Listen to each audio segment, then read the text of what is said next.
Edwin Liddy here with Liddy Real Estate Group, brokered by JP and Associate Realtors.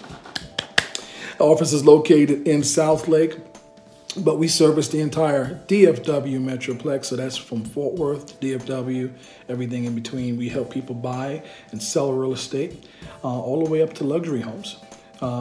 If it's for sale and it's a house, we can help. Today, this video is going to cover, I want to cover 5 mistakes to avoid as a first-time home buyer, with a possible 6 as a bonus.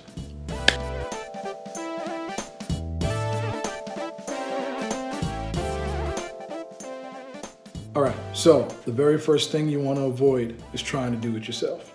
You want to get a real estate agent to help you. And it's not going to cost you anything to get an agent. Stop scrolling through Zillow and Trulia and Realtor.com. Pick up the phone, call me, 682-302-5131. I am here to help, okay? I am a buyer's agent. I specialize in it. My wife and I, we love to help people find real estate. I know the market better than you do. It's what I'm trained to do. I have access to the MLS, which is a service that gives me all the homes in the system that are available for sale by other people, who, by the way, are represented by agents, right? I'm able to pull comps. So I'm able to see if the house you're interested in that I provided is worth what they're asking, because we may want to put an offer in that's lower or maybe higher depending upon what the sales price is. Depends on how nice a house it is and where it's located and if it fits your budget. I draft a contract. I negotiate on your behalf to get terms that are favorable for you.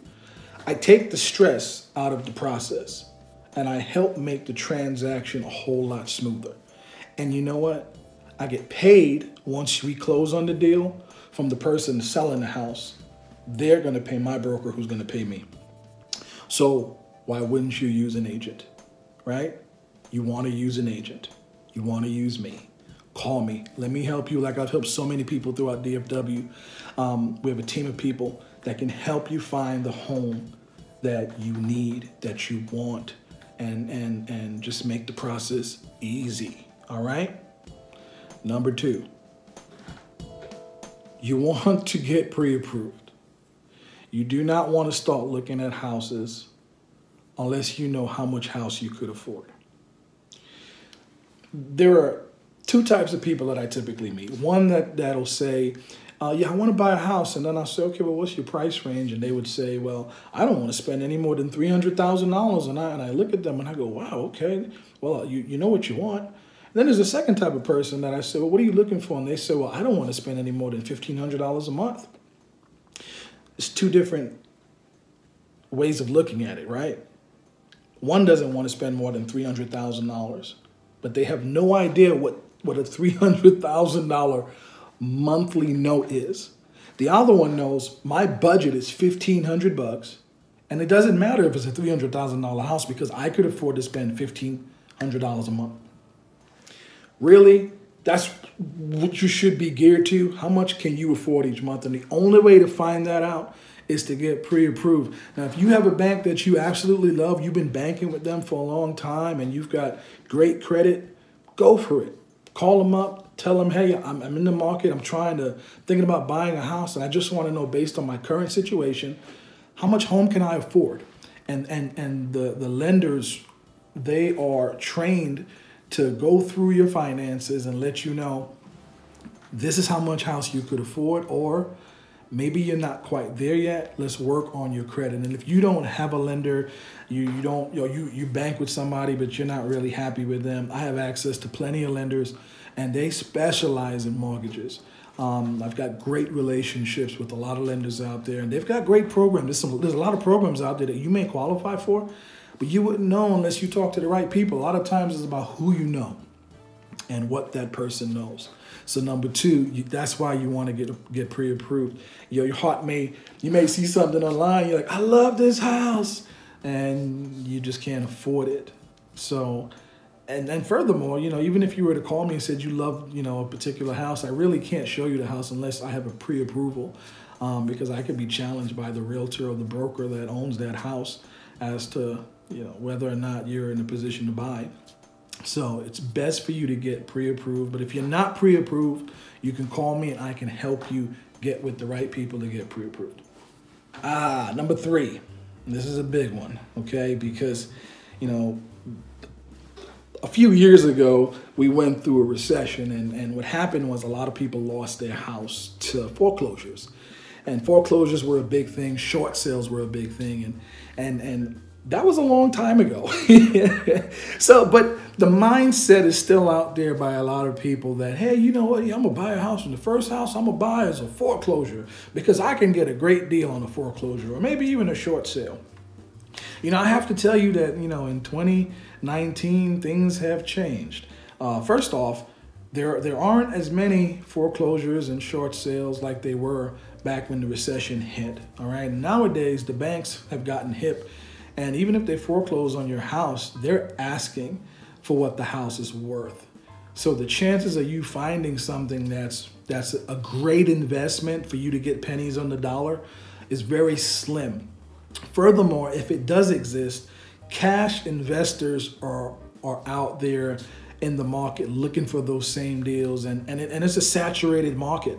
So the odds of you finding something that's just, oh man, this is a great deal, I'm gonna buy it for this price and it's worth so much more, I'm gonna fix it up, it doesn't exist. And then furthermore, you gotta look at it like this. If you're a first-time home buyer and your funds are very limited, you don't have tens of thousands of dollars laying there for after you've already purchased a house to put into the house and renovate and fix it up, don't think about a foreclosure, because a lot of those homes, if you find one, they need so much work.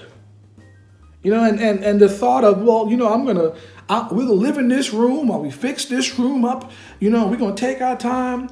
That's a fantasy land. That really is. Nowadays, you don't even know what's wrong with the house. You may get into a house and barely get in, and you're like, yeah, I love this home, and then you've got to put so much money into the house that it's just not worth the investment at the end of the day.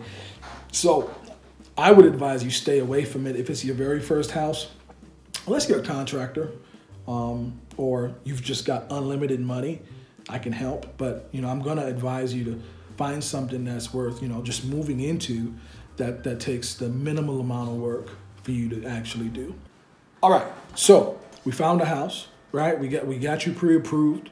It's not a foreclosure or a short sale, right? So we're on the number 4 right now, and we need to get an inspection done.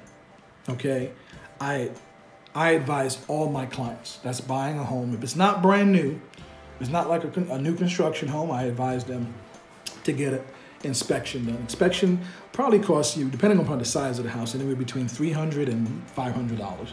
But the inspector is licensed by the state of Texas, right? And they do a thorough inspection on the entire house from top to bottom.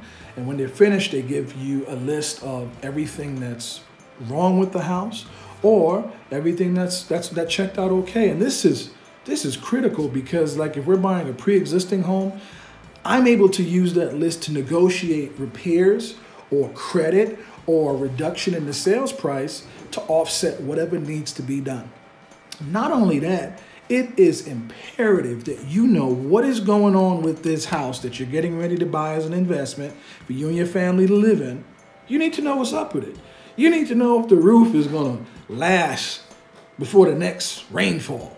You need to know the foundation is gonna live up to holding the weight of the house, and the house isn't gonna crack in two. You need to know if there's mold in the house. You need to know, if the pipes are any good. If you got a leak somewhere with the going into under the bathrooms, under the sinks where the pipes are. You need to know if the AC is functional, especially in Texas. You need AC. You need an AC unit that's functional in Texas year round. Okay, all of these things are covered under a good inspection, and you need a good inspection company that knows what they're doing. And again, if you don't know any, I know a plethora amount of companies that are really good at what they do, and I could advise you to get with one of them. and we'll get this inspection done, and it gives you peace of mind. But it's critical. You have to get it done. Not getting it done is a big mistake. All right, so this is going to be number 5, right? And I've seen this happen, and most of the time that this happened, the realtor just didn't do a good job of telling their clients, and the lenders didn't do a good job of telling the clients that if you're going to buy a home and you're under contract, or if you're going to buy a home and you're thinking about, getting a mortgage, do not change your job until you actually move into the house. Changing your job can push the date back, or it may put you in a situation where you no longer qualify for a mortgage even though you got great credit. Because the banks are looking at your income, how much money have you brought in consistently, how long have you been on your job.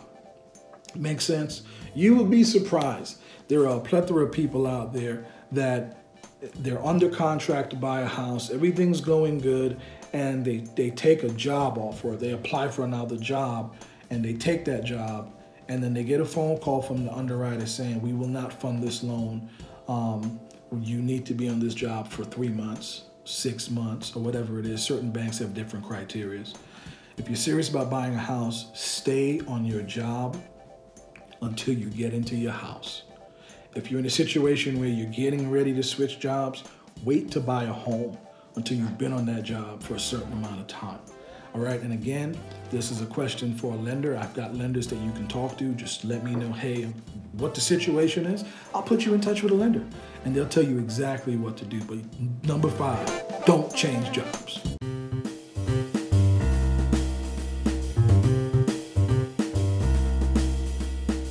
And this is number 6. This is kind of a bonus. I figured I'd put this in there. Not buying a home, especially as a millennial, is one of the biggest mistakes you can make.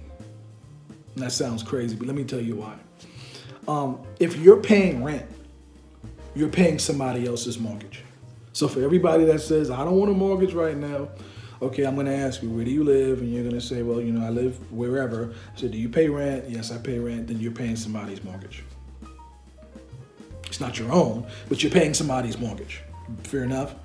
So why not get your own mortgage? Some of the benefits of getting your own mortgage is it's like a giant piggy bank, and you're paying yourself back over time. Not to mention the property is going to gain equity. So the value of it is going to increase, and that difference between what you owe and what it's worth, that's your money. That's your equity. It belongs to you. You can actually take a loan against that if need be. But if you're renting, yeah, you can't do that. And there's nothing wrong with renting. If you're in a situation where you have to rent, then you rent. I rented for a long time, but when the time came for me to purchase, I made the move because financially it was an investment and it just made sense. And I'm making a payment each month. Some of that money is going into my own piggy bank. Not all of it. Some of it, goes toward interest, but some of it goes to what I owe. And every time I make that payment, I owe less and less and less. Not only that, but the value of the house goes up and up and up. I mean, worst case scenario, if I need to sell, I can sell and pull money out, right? It's an investment, and you have to look at it from that perspective. Again, it's maybe not time for you to buy a house, and that's okay. You can get in touch with me, and we can come up with a time frame. I've got clients right now, they're a year out. I met somebody last week. She said, I'm a year out. That's when my lease is up.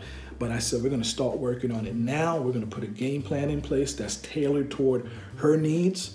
And in a year from now, and come July, she's going to be in a brand new house that's being built from scratch. It can be done. I've helped people do it before in the past, and I'm here to help you. Edwin Liddy, I'm with JP & Associate Realtors, and it's been a pleasure to come to you through video. If you have any questions, give me a call. If you're thinking about buying a house, give me a call. If you want to sell, give me a call. We are here to help, all right? And at the end of the day, we just love to help people. We're transparent, we're trustworthy, and we are who we are, all right? 682-302-5131. I'll talk to you soon, hopefully. Make an appointment, all right? Bye-bye.